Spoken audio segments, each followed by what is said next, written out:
At the root of every DJ business, there's a DJ service.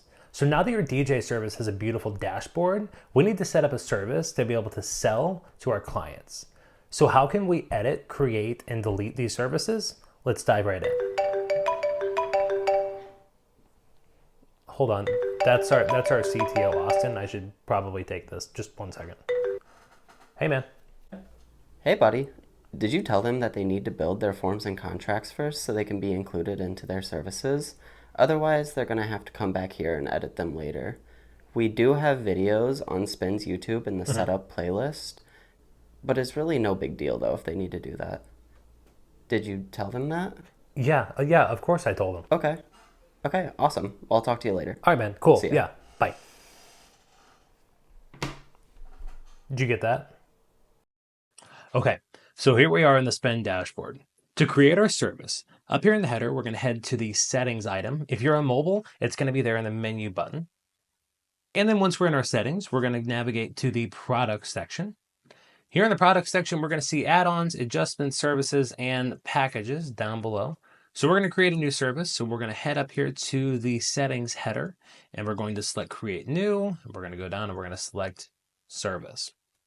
Now for our service today, we are going to be creating a flame throwing package because we are just super fancy. Simple City Event Co. is the fanciest. So we're going to title it Throwing Flames and say, this is for flame throwers.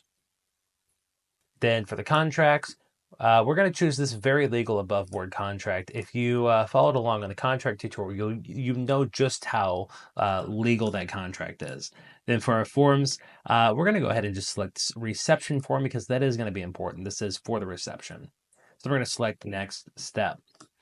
Now for our service, we can either set hourly, where we set a base rate for a certain amount of time and then an additional hourly rate. Or we can set it for a flat rate, where we just charge this much. For this, we're going to go ahead and set it for hourly. Since the longer we're going to be there, the more it's going to cost us. And let's set the base rate at $3,000. And then our additional hourly, we're going to say $250 because the gas just ain't cheap. The base amount of time, that $3,000, we're going to make that worth 6 hours. So then that way, if it is going to be for 6 hours, it'll be just 3,000. If it'd be for 8 hours, which would be the 6 hours at the 3,000 plus 2 additional hours is 250, it'd be $3,500.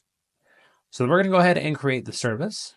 Now let's say that throwing flames we just decide isn't really for us. It's not all too fun. And we want to delete this service. We can hover over the item we want to delete, click the delete button, and then confirm. And there we go. We have the success notification come across and our service has been deleted. Now, just one note about deleting things in services, deleting any sort of products, contracts, forms. If you've watched these before, then you likely know what I'm going to say, which is that if you delete something from your settings, it is not destructive to the events that are already existing and have it. So if you need to make a change, if you need to change your pricing on it, and you go ahead and delete it, then it's not going to affect events that have already been planned with those. So you can rest free, not worrying about that. So that's a wrap for Spin Setup. Thank you so much for watching, and we can't wait to see what you do in the dashboard.